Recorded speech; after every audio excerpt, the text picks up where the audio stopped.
আপনার চেহারা কিন্তু খেলা হয় না, খেলা হয় মাঠে। তা আমরা কিন্তু ওখান থেকে পিছনে আছি। আর দেখেন না, আমাদের টার্গেটটা কিন্তু মোটামুটি ভালোই ছিল। এক নম্বর হলো যে না, দেখা যাচ্ছে আমরা পাওয়ার প্লেটা কিন্তু প্রত্যেকটা ম্যাচে ভালো আমরা করতে পারতেছি না, তো এখান থেকে আমরা একটু পিছনে আছি। তারপরে দেখা যায় মাঝখানে একটু দেখা যাচ্ছে আপনার রান করে, আবার দেখা যায় যে দু একটা উইকেট গেলে ওখানে দেখা যায় আবার একটু স্লো হয়ে যায়। তাই আমরা ওভারঅল মনে করবো দেখা যাচ্ছে যে আমাদের ব্যাটিংটা একটু খারাপ হচ্ছে। অ্যাকচুয়ালি এটা পার্ট অফ দ্য গেম, এটা আপনি বলতে পারবেন না। কারণ কি, আমরা কিন্তু বড় টিমগুলো যাই দেখবেন যে ছোটো ছোটো টিমের সাথেই একটা ধরা খেয়ে যায়।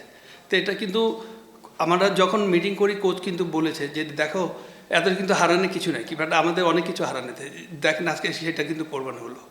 আলহামদুলিল্লাহ, দেখেন যে কোনো জিনিস আপনার এই একটা দুইটা ম্যাচ বা একটা টুর্নামেন্ট খেলে দেখতে পারবেন না, বাট আপনি একটা প্লেয়ার যাচাই করতে হলে আপনি সময় দিতে হবে।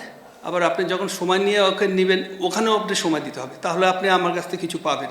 তা আমি মনে করি যে এইসব ছেলেরা যত সময় নেবে তত আরও বেটার হবে। তা আমি মনে করি যে বাংলাদেশের ফিউচারে অনেক কিছু দেওয়ার এদের বাকি আছে।